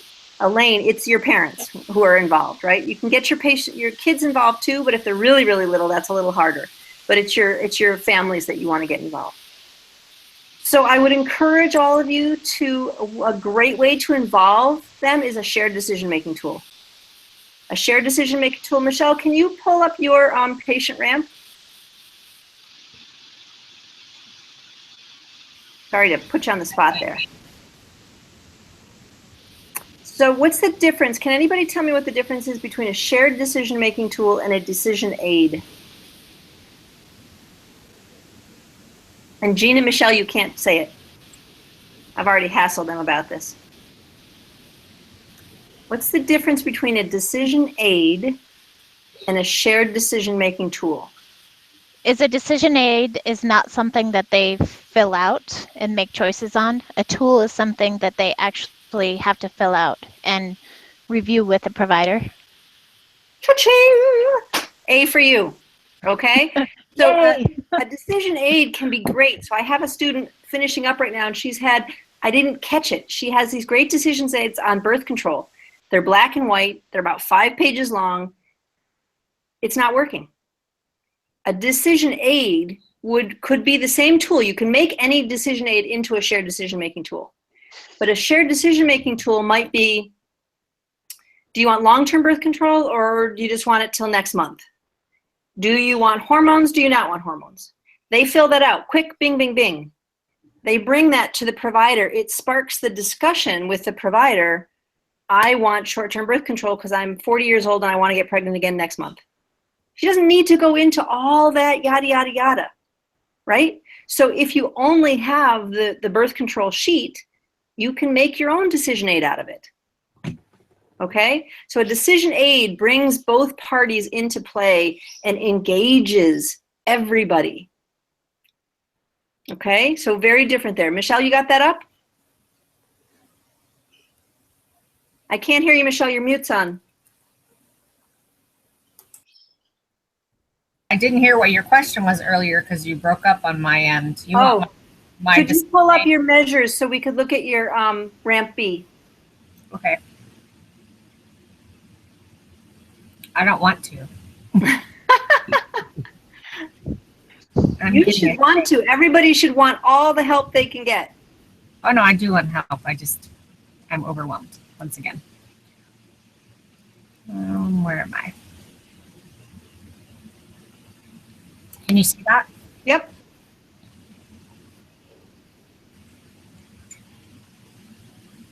Oh, there's my references. Is this what you want? Yeah. Now, Michele, can you do me a favor? Can you talk me through, or us through, your process measure to your outcome to your aim for ramp B? For ramp B, probably not very effectively, but you can. Here goes. Okay, so my process measures for ramp B, I want to engage my patients. Specifically, I want to increase the amount of patients, the percentage of patients at 28 weeks or greater over time that are satisfied with their childbirth resources that they receive. I'm not sure I'm going to keep that at 100%. So my outcome is I'm going to look at the number of patients that are 28 weeks, 0 days or greater who participate. I'm going to give them a survey so far as their satisfaction with childbirth resources they received. Over the amount of patients that I've seen that are 28 weeks or greater in the clinic. So my aim is specifically, I want to increase patient satisfaction with feeling prepared for birth. Okay, so what I want, and because I know Michele's project a little bit, does she have an operational definition for her process and her outcome? No, her outcome is actually the operational definition for her process. Do you see that, Michele? No, that's still not clear as mud. It's clear as mud. In your process, you have increased the percentage of patients 28 weeks or greater, that greater overtime, I don't know what overtime is, that are satisfied with the childbirth resources they received by 100% by September 4th. That is a process measure. Actually, it's more of an outcome. But if we're going there, it is an outcome. The end point is you want them to be satisfied. Okay? When you say the number of patients 28 weeks or greater who participate in the survey over the number of patients or greater seen in the clinic, that is how you operationalize it. That's how you're actually going to go in and measure this. That is not an outcome, that's just a measurement. So that part that says the something over the something, that's a measurement. That's your operational definition. How you're defining your measurement. Sorry, that's about as clear as mud. That is the operational definition, how you define the way in which you're going to measure it. The measurement itself is what you're trying to get to. So you don't have to say, some of us have you say increase by 28%, blah, blah, blah. I think it's nice for you to have a goal. But some people are just saying, you know, tell me what the definition is, because then you can presume what the goal is. I think it's nice if you state it in your own brain. It helps you if you state it and then you operationalize it. So what I'm going to say to you is, I know Michele is using a shared decision-making tool, and it's a birth plan. The patients have to fill it out, they come back to the clinic, and then they discuss it with the midwives. That is a shared decision-making tool. So her process is that she's going to implement a shared decision-making tool with however many patients at whatever weeks, by whenever. That is her process. Her outcome can be any one of those things that we talked about: understanding, knowledge, actions, competence, confidence, any one of those things that we want the patients to feel. Does that make sense? And then how are you going to measure that outcome? You're going to measure it in a survey, or you're going to measure it. You can't say I'm going to measure it if they do the shared decision-making tool, because that's what your process measure was. Your process operational definition was number of completed tools over number of patients at such and such a week. So if she's doing that at 35 weeks, she's going to say, I always like numbers less than 10, because then you can decide if you're really doing the right thing.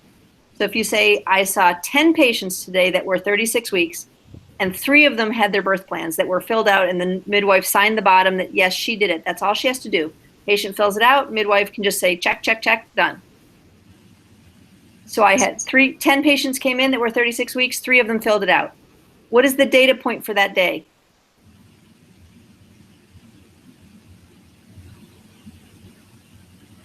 Are you asking me? Anybody?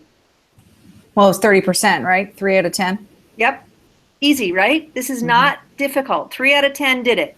Now, next cycle, she's going to decide that they're not doing it. They're not getting it. They're not doing it before they come in. So she's going to have the MA call everybody. You're never going to do this, but she's going to have everybody call them at 35 weeks and say, you're coming in next week for your birth plan visit. Make sure you have it filled out, bring it with you, yada, yada.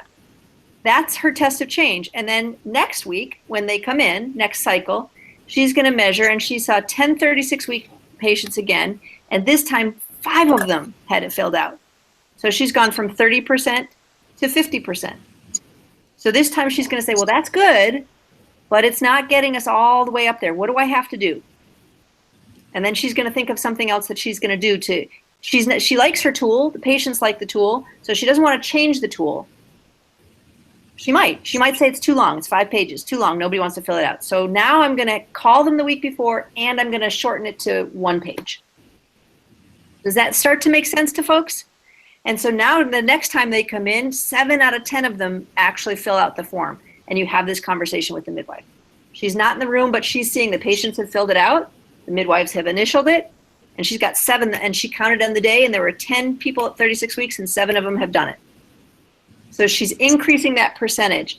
And then she might put at the bottom of that, she's looking at team engagement, right? This is her team engagement, or I'm sorry, her patient engagement ramp. She might say, she might have 3 questions. Do you feel that you were really listened to? Do you feel that, and these are horrible questions. You need to do some research and figure out what good questions are, because that's the key if you're doing a survey, to get really good questions. 1 to 5, do you feel confident that the midwife is focused on what you want in this pregnancy and birth? 1 to 5, you feel like you have discussed some resources with her that are going to help you before you even get into labor. And that's how you're going to, even though it's the same form, that can be how, you don't have to give 2 separate surveys. That can be how you measure the patient is showing increased engagement. So I have 3 questions, 1 to 5, and my first patients, when we were fumbling and struggling with this and we didn't really know what we were doing, they were saying, oh, it was a 2 and this answer was a 3, so they got a 2.5. But by the time you get to the 4th cycle, the midwives are good at this. They know what they're doing. They're, obviously if I know what I'm doing, I'm going to be able to teach you better, right? And so those scores are going up to 3.5, 4, 4.5, or not. And then you need to change something. Okay, so we've talked about team and how to measure that. We've talked about patience and how to measure that. We've talked about process statement, operational definition, outcome statement, operational definition. Does your process lead to your outcome? So if we looked at Michelle's process, increase the percent of patients 28 weeks or greater that are satisfied with childbirth resources. And then we look at her outcome. Does that lead to the number of patients 20 weeks or greater over a percentage? Doesn't lead to that percentage. That's how you measure it. It leads to maybe better satisfaction or the shared decision-making tool. Michele, that's your process, is your shared decision-making tool. And it leads to hopefully better patient satisfaction. So I can leave it satisfied. You can, except I think that maybe you might want to change your aim, especially since everything is leading to that in your research, to anticipatory guidance, not satisfaction for your aim. But we can think about that. That's just a thought. You don't want to have your outcome in one of your measures be the same as your aim. Right. That's kind of useless. Okay. Okay, can I stop? Who wants to give me, thank you, Michele. Thanks. Who wants for being my guinea pig? I knew what you were doing, that's why I pulled it up. Yeah, it's painful. Who would like to, can somebody give me a good balancing measure? Oh, we talked about balancing measure, let's not do that one. Let's look at somebody's process. Somebody give me, okay, go ahead, Deborah. We've got 25 minutes left, so folks, I want you to think about what questions you have. I want to make the most of this for you.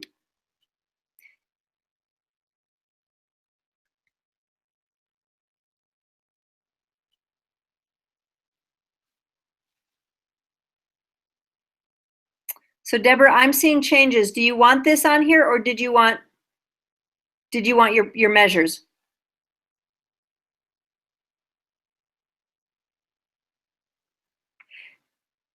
Deborah, if you shrink this, you can still talk. Your mute is on. You might have to shrink the sharing, the screen sharing. You don't have to get out of it, just shrink it. And then go back to the slide and you can push, unmute yourself.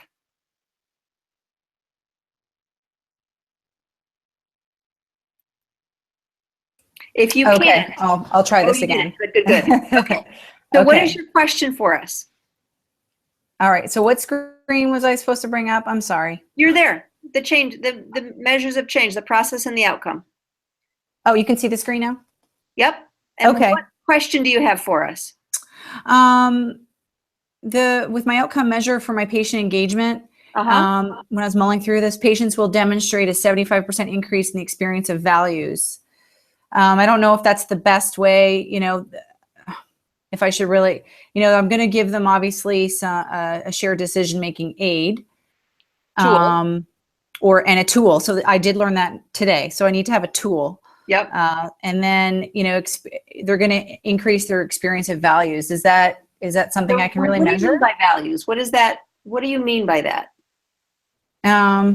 I guess more or less that they're not getting anything right now. They're not given any information. They're not given a tool. So if by implementing it and allowing them to do this, they may, think, wow, this is has not happened before. I haven't been, offered this before. So are you talking maybe patient-centeredness, or are you talking? Yeah, I guess maybe that would be the best, patient-centeredness Okay. Yeah. And so a shared decision-making tool is very, very patient-centered, right? Right. Because they can write on there, I don't like any of this, or I want to only fill in this part. Okay. So then they are directing the care. And so then you just have to find a measure. So if your process, Deborah, is going to be increased patient engagement using the shared decision-making tool or whatever you're going to use. Doesn't have to say tool, shared decision-making form. I don't care what you use. That's your process. Okay. And you're going to measure how many of those get done over to how many patients you see. That's your operational definition. And then your outcome, if they use those tools, you're hoping, I think, from what you're saying, that those patients feel a higher sense that they were listened to, which is basically patient-centeredness. Okay. So increase in patient-centeredness, and then you're just going to find a way to measure that. Okay. And Yeah, again, that can be on that same tool. If you can morph and adapt those things. Some of them are 12 pages long. I had one student who said, we're going to use this toolkit, and it was 129 pages. Right. I know. I So said mine to is her- too. It's long. I I said mean, to her, there's if you show that to your team, they're going to hurt you. right. I know. I mean, this for mine, it's they can click into the website, and then the website's very interactive. It's very easy to follow. You can click into different sections of it. So I mean, but it can be lengthy. If you print it out, it's going to be Right. I don't know exactly how So many pages. what you want to do, I always say that you are the students. Your job is Okay. to do all the grunt work. So your job is to go through those tools and say, I've come up with, here's the tool that I found. It's super cool. That's the other piece. I'm so glad you said that. This is the other piece that you need to learn, how to sell your product. So I've found this tool. It's great. I think our patients are going to love it. I think it's going to make our life easier. It's going to be a little bit of work to get used to it, but then it's going to make our life so much easier, which, by the way, is the point of the tool. You bring it in and you say, Right. I found 3 of them. Which ones do you guys like? Because what is that getting you from your team? Well, it's getting them engaged. It's getting their feedback. It's involving them in the decision making. So if you say, I'm a brilliant DNP student, and I think we should use this one. Yeah. Or you come in and you say, guys, I've only been here a month and I'm brand new. I've looked at these. I've scrounged the internet. These are the 3 that I've found that look pretty good. What do you think? You know these patients. You know our process. What do you think? Mm-hmm. If they say, I like tool B, and you got 70% of the people who like tool B, when you institute tool B, 70% of those people are going to be like, well, I said we should try this one, so I guess I should give it a try. Right. If you come in and say we're going to try this one, and they hate it, they're going to be like, she doesn't know anything. He doesn't know anything. So you're engaging them right away. And I'm going to say this just for the heck of it. Engagement is the hardest part for all of you. If you don't engage your team and engage your patients, you'll have a really hard time succeeding. So it's Right. even though it seems kind of frou-frou, I don't care how you do it. I don't care if you do huddles, competitions, if you bribe them. I don't care what you do. But if you don't engage, I'm not kidding you. We have people who hand out gift cards. We have people who bring in flowers, people who bring in lunches. I don't care how you do it. If you don't get your team and your patient engaged, you're going to really struggle. Really, really struggle. I promise you. So do your homework. Go on and Google and look up every kind of engagement that you can think of. And measurement tools, they're all there. Okay. Did that help, Deborah? Okay. It did. Yep. And then I know you said earlier for the process C and process D, you don't want it to be left like that process. You say we need to name that? Increased use of preoperative screening tools. So that is fine. And actually many people are going to say that's fine. I just think you also need to have the operational definition. Now this is a slide, so sometimes people don't put everything on there. So increased use of preoperative screening tool for those who are not, so in Michelle's words, that this is still clear as mud. I think it really helps you to actually put the definition. You're going to put the number of screens. So I don't care if you leave it like that, but you're going to put underneath that the operational definition is the number of tools used over the total number of patients who are appropriate for that tool. So then you know exactly what you have to measure. There's no mud. So it's the process measure operational definition. Everything is operationalized. Every measure that you have, every outcome, every process, and one balancing measure, 9 operational definitions, 9 run charts. Okay.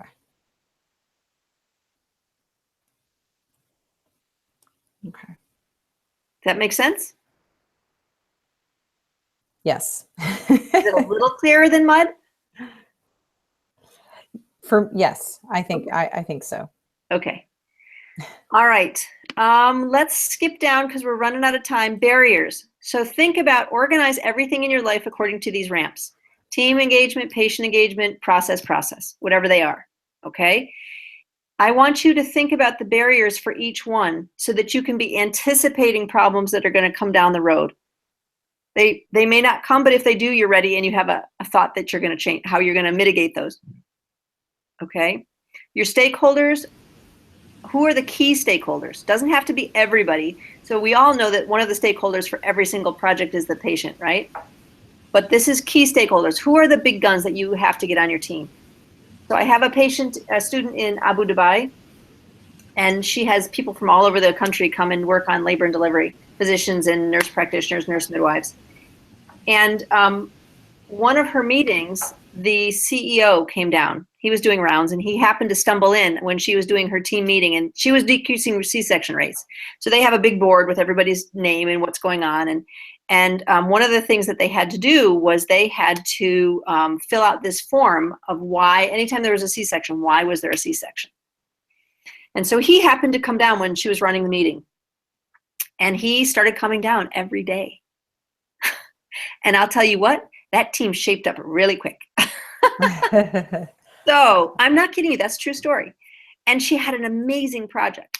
So who are the key players? Who do you need to get on your team? Think strategically. Is it the physician owner? Is it the midwife owner? Is it the patients? Your providers are all being stickers in the mud. So that you need to get the patients engaged. They want to be heard. Help them. You know, who is it that's going to move this along? Maybe it's an MA. Maybe it's an office manager.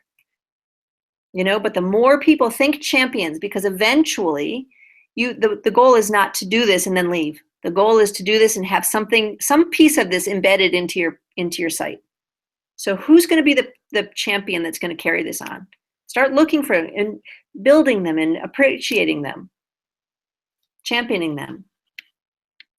Okay, so that's barriers, stakeholders, references we did. Okay. Let me make sure I didn't miss anything here. All of your outcomes are outcomes. Do the processes lead to the outcomes? Do the outcomes lead to the aims, balancing measures? Everything's operationalized. So I think one of the things that I have gotten to after teaching this for several terms now is I bet every one of you knows what you want to do. You know in your head that we need to be doing this, right? You have a guideline or something that is right in front of you. That's relatively easy. We need to be doing this. So for a moment, think about, what does my team need to do? What does my patient need to do? What process? Am I implementing a form, or is there a checklist, or is there an algorithm, or am I making a referral log so that I can track if people actually get to their referrals? What actually needs to be done?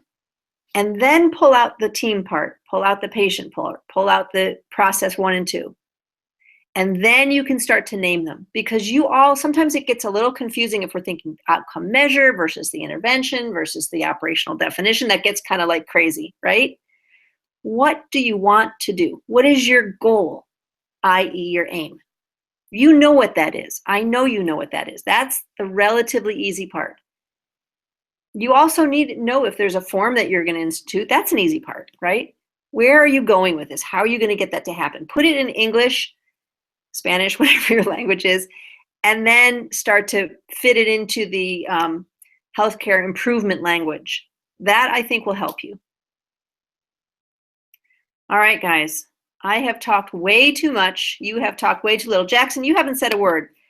I know that you are feeling behind the ball game because you're just starting over again. Right. What can we do to help you? I need more hours in a day. I do not have that.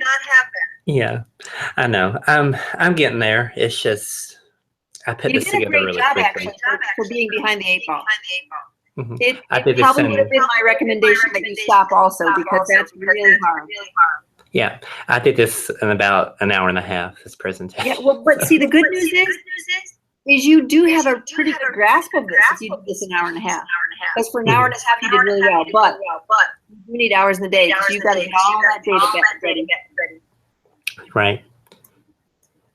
And I will. Do you have any questions that we can help you with, or you just need to get it done? I have a pretty straightforward project that I picked because I needed something pretty straightforward. Yeah. But I think I had my measures mixed up, but I will fix that. Yep. And then I just need to find more data, statistics, and things. Okay. And, let's throw this out there. Who haven't we heard from? Jackson, how about we'll start with you? Okay. What is the test of change or the intervention? What does that mean? Test of change or intervention is what you're implementing. What you're doing, right? Get the response. Implementing a form, staff meetings, algorithms, what you're actually doing. Okay. Cassie, what is the measure? What is, whether it's outcome or balance or processing? Let's start with processing. What is a process measure? Not yours. The process is how you're going to do what you're going to do. Right. So it's how you're going to do. And let's see, how about Elaine? What is the outcome? What is an outcome measure? The outcome measure is how we are going to measure our goal of the process. Right. So it's the outcome, no pun intended, of the process. Right. If we have patients engaged, they're going to feel increased confidence in asking this question. If we implement the PHQ-9 to everybody, we are going to be able to identify and appropriately treat those who score positive. Or one of the things that I love is, let's not forget preventive care. So some of you have a shared decision making, and I think I'm thinking of Elaine, right? Elaine, you're doing the autism? Yes. So how many people are going to be positive for your shared decision making tool? Probably very few. In the entire year, since January, there's only been one referral. So we did not see a referral. So one of the things that I like to have you think about is have a shared, you might find that you might be doing your first cycle and you're like, oh gosh, I got no data points, Zippo, 0. So that's one of the things that you could say, okay, I'm going to add to my ramp B for the other 99.9% of my patients, a preventive health. I'm going to talk, you're with kids? Are you just with kids? Well, it's only going to pertain to kids. It's a family practice. A family practice. So you could say, I'm going to talk about preventive health. What's a family practice issue? Obesity. Everybody who comes in here, I'm going to give them a shared decision-making tool on, I had somebody doing smoking cessation and nobody was buying into the smoking. They didn't want to talk about it. So I said to her, well, this is a problem. And I said, why don't you do real shared decision-making? Why don't you, what are 3 issues that are in your practice? And I think she was in a family practice also. She was in her primary care. I said, we came up with obesity, smoking cessation, and exercise. The really cool thing that she found was by offering three things, she had 3 handouts that people could get. And she would say to them, okay, what do you want to talk about today? And remember, she wasn't getting anywhere with that shared decision-making on smoking. But they started to say, oh, I'm interested in weight loss. What happened, and I did promise I didn't feed this to her, is she said, you know what, when they started talking about weight loss, then we started talking about exercise, then we started talking about smoking, and the patients themselves realized that these were all tied in together. So if you have a shared decision-making tool that's going to be very sparsely used, that's a very small percentage, you might want to also think about, what can I do with everybody? Because you're going to be screening everybody. Is that right, Elaine? Yes. But it's just your shared decision-making tool is just for those who are screen positive? Correct. So it's just a thought that what else could I do with everybody instead of just having, because you might never get anybody in that ramp. Yes, that's very possible. So I always like to throw out there preventive health. We are midwives and nurse practitioners. We should be preaching preventive health. I mean, we talk a lot about, we always talk about nutrition and sleep. Kids too, so I don't know, maybe it'll tie in. I'm not sure. I don't want anything else to do. Well, you don't want to have a run chart that says 0, 0, 0, 0, 0 either. It'd be really easy to analyze.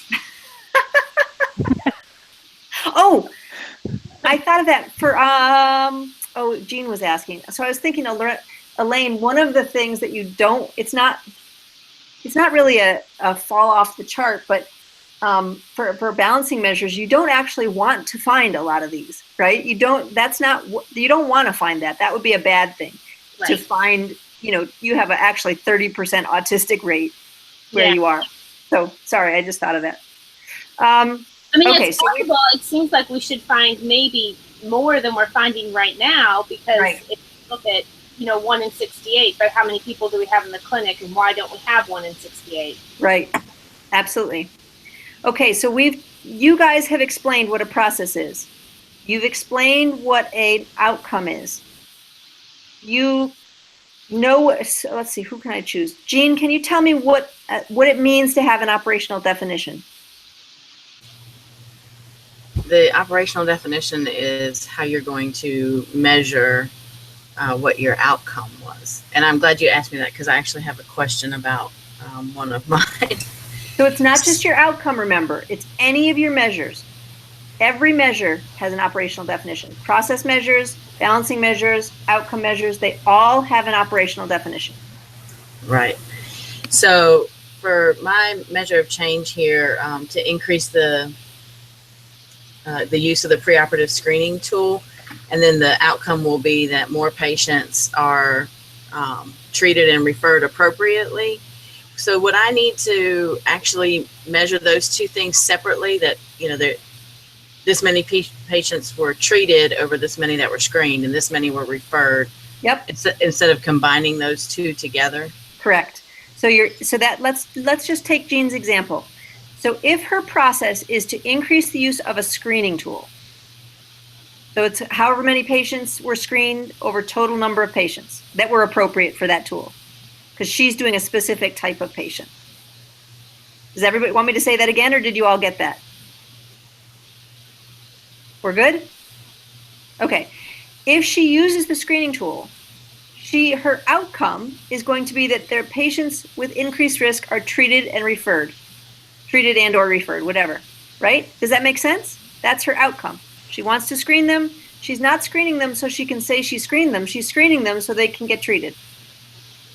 So she will measure that by however many positives on that screen, the number of positively screened, over the number who actually were referred, whether that's in the EHR or by, however that happens. Now, one thing I want to say, because she's got another thing for her process D, but if you're referring people, we talked about it's not okay to screen people and say you have a depression score of 37, right? Good luck to you. It also would not be appropriate to say these patients are high risk for bleeding, and I did my job. I referred them. Are we done? No. No, what has to happen? You have to act on it. Some sort of follow-up. You got to make sure they're followed up. So you could, in that one, Jeanne, you might making sure the referral was put in as part of it, but you also would probably really want to make sure they actually got to, and isn't that your person? Yeah, the blood conservation coordinator. Yeah, so you could do the number referred. You could do two outcome, blank, you could do two operational measures for that. You could do the number of positives over the number referred. You could also do the number referred over the number who actually made it to the referral. So the beauty of this is that in my environment, the patients don't have to go to the referral comes to them. Okay, but the point there is you want to make sure you haven't just referred them, but you want to see if they're actually getting there. That it occurred. So, and some people might need to do both of those pieces. That would be one thing where you'd be like, oh, this is my measure and it sounds perfectly wonderful. But then when you started doing it, you realized oh my gosh, they're never getting there. I talked to one person and she never got the referral. Right. You know? So then you might say to yourself, I have to measure if the referral was made, and I have to measure if, so it just depends on what you need to know.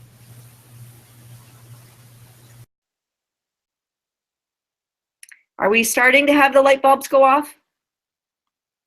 Yeah. Okay, I see yeses. Michelle, I still don't Yes. see the light bulbs going off there, but I see a lot of yeses. So what I want you to do, this is how you start to build community. And this is how we start to help each other. And it's not only appropriate and acceptable, but we want you to be talking to each other. I don't get how you did that. Can you explain that to me? Okay, I'm going to make the copy of this. I'll put it on the sign-in sheet so everybody can get it. Pull it up whenever you want. Look at it over and over and over. Talk to each other. That's a beautiful thing. You're not telling somebody how to do something. You're helping them with the process. And that makes you better. Because now you are up the rank on Bloom's taxonomy and you're having to explain it to somebody. And it's going to be better for you. We all know that if we can teach somebody, it helps us to learn. Okay, you guys have been super. Thank you so much. I hope this was helpful. If you have questions, please, you can always contact me, but contact your faculty advisor because they know your project much more intimately. Also, don't be panicked if I've suggested something and your faculty advisor said, no, you don't really need to do that. They know what your project better than I do. I'm just looking at it in the quick 5-minute view and giving you my thoughts. Okay? Thank you, Dr. Okay, Butler. thank you. So welcome. Everybody have a wonderful day. You too. Thank you. Bye. Bye. Bye, guys.